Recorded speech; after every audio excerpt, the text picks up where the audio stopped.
رسول اللہ، الصلاۃ والسلام علیک یا حبیب اللہ، الصلاۃ والسلام علیک یا شفیع المذنبین، الصلاۃ والسلام علیک یا اشرف العالمین۔ لاکھوں کروڑوں درود و سلام آقا دو عالم کی آل پر اور ان کے اصحاب پر۔ تمام ساتھیوں کو السلام علیکم۔ السلام۔ آج کا دن جیسا کہ 12 ربیع الاول جشن عید میلاد النبی صلی اللہ علیہ وآلہ وسلم بھی ہے، اور ساتھ ساتھ ہم مریدوں کے لیے سعادت کہ یہ مہینہ ہمارے مرشد کی ولادت کا بھی ہے۔ سبحان اللہ، سبحان اللہ۔ تو جو صرف کلمہ کو ہوتے ہیں ان کے لیے، اور پھر جو کسی مرشد سے وابستہ ہو جاتے ہیں تو یہ خوشیاں دوبارہ ہو جایا کرتی ہیں۔ سبحان اللہ۔ کہ ایک تو رحمت للعالمین کے امتی ہوئے، اور پھر انہی رحمت للعالمین کے امتی میں ایک مرد قلندر کے مرید ہو گئے۔ سبحان اللہ۔ تو ہماری خوشیاں دوبارہ ہو جایا کرتی ہیں۔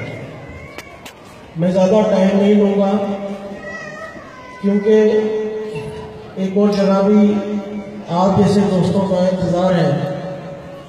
صرف آج ایک نقطہ چھوڑے جا رہا ہوں آپ کے پاس۔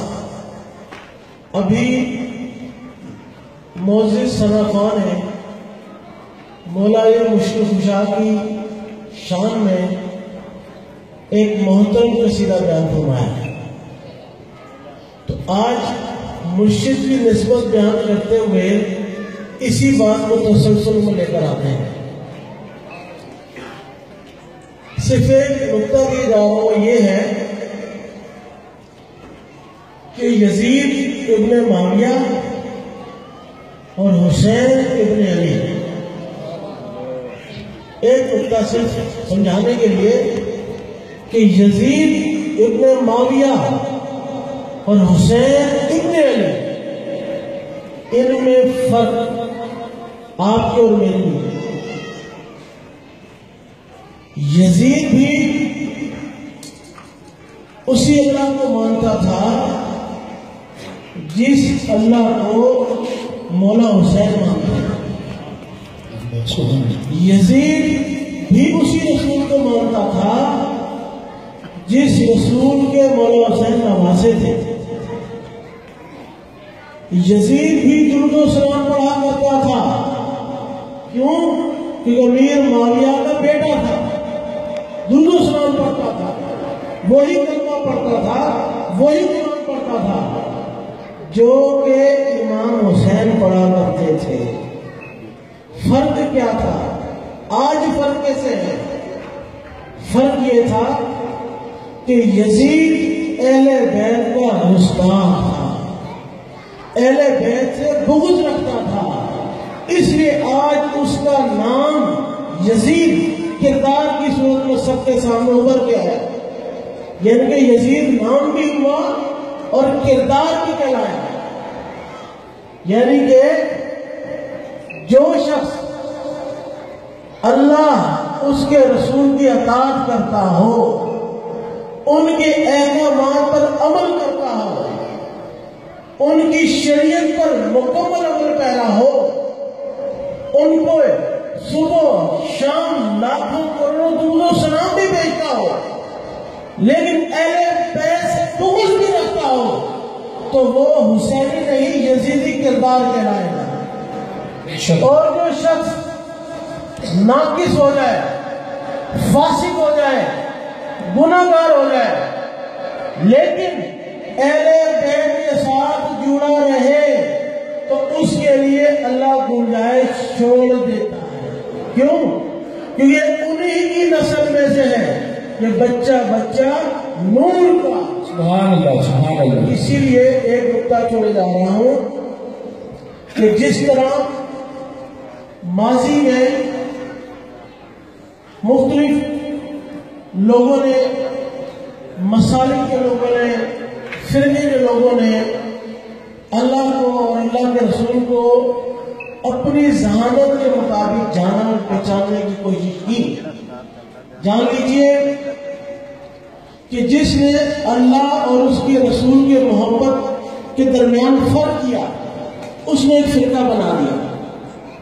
जिसने अल्लाह और उसके रसूल के दरमियान फर्क किया उसने फिरका बना दिया। और फिर जिसने आका दो आलम और उनके भेजे हुए दादा कलंदर शहबाज के बीच में फर्क डाला उसने भी फिरका बना दिया। इन फिरकों से निकलने का वाहिद हल कि आप बगैर किसी फिरके, बगैर किसी फर्क के अल्लाह उसके रसूल की अताअत करें। जैसा फरमाया वैसा अमल करें, जैसा आप तक पहुंचाया वैसा अपनाने की कोशिश करें। जब आप उसके बीच में फर्क डालेंगे फिरका वारियत की नजर हो जाएंगे। इसी तरह हम आज सरदार शाह साहब का मिशन लेके चल रहे हैं। अगर हम सरदार शाह साहब के मिशन में आज फर्क डाल देंगे तो हम भी फिरका वारियत की नजर हो जाएंगे। तो फिर क्या होगा कि ये इस ग्रुप वाला, ये उस ग्रुप वाला, ये इसका साथी, ये उसका साथी, फर्क डालते चले जाएंगे फिरके और फिर ग्रुपों की नजर होते चले जाएंगे।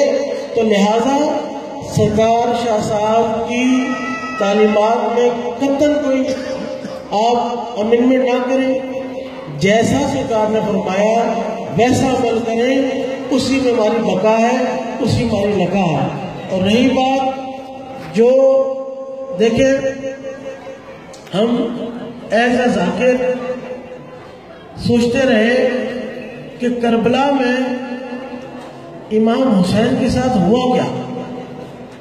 आका दो आलम के ज़ाहिरी तौर पर हम सब का ईमान है कि आका दो आलम हज़रत मोहम्मद मुस्तफ़ा सल्लल्लाहु अलैहि वसल्लम हाजिर भी हैं और नाजिर भी हैं। आका की ज़ाहिरी पर्दा फरमाने के बाद ऐसा क्या हुआ कि करबला हो गई। ऐसा क्या हुआ कि करबला हो गई। जो पहले सवारी थे आका की, जो पहले आका के प्यारे थे, उम्मत के दुलारे थे, उन्हीं को उसी सरजमीन पे काट दिया गया। ऐसा क्या हुआ? पता ही चला कि जिसने आका दो आलम और अहले बैत के बीच में फर्क डाला, जिसने ये सुन के भी कि मैं हुसैन से, हुसैन मुझसे, जिसने ये सुनने के बावजूद फर्क डाला आका दो आलम में और अहले बैत में, उसने कुफर भी किया, इस्लाम से खारिज भी हुआ और यजीदी किरदार चलाया। तो जान लीजिए कहीं ऐसा तो नहीं कि आज हम दोबारा ये फर्क पैदा तो नहीं कर रहे, कहीं आका दो आलम और अहले बैत के बीच फर्क डाल के उनकी यजीदी साजिश को कामयाब तो नहीं कर रहे।